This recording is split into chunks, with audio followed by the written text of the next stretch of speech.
Hey guys, Dr. Matt here from Robin Wellness Center with Dr. Catherine. Wave hello. And what we want to talk about today is how do we deal with sciatica at home when it's due to more of a piriformis syndrome issue.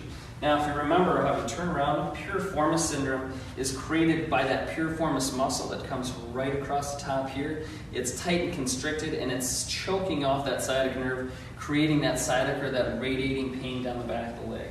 Now, the first thing that we want to do is lacrosse ball work. Something that you can buy really easily for $3, $4, $5, whatever it is at Dick's Sporting Goods or Target.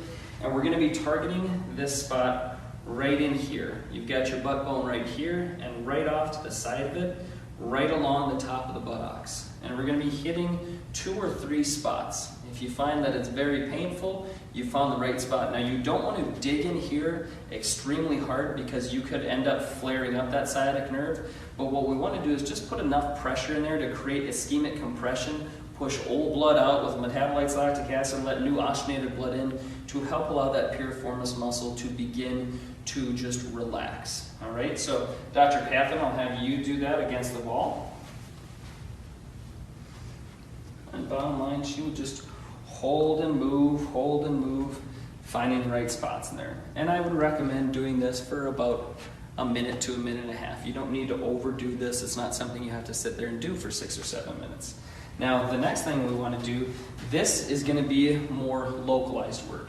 We can do more broad-based work with a foam roller. So she's going to work on rolling out the upper glutes here, which is going to include that upper gluteal musculature, as well as the piriformis. And I want you to make sure to notice her socks because she has some killer socks on today.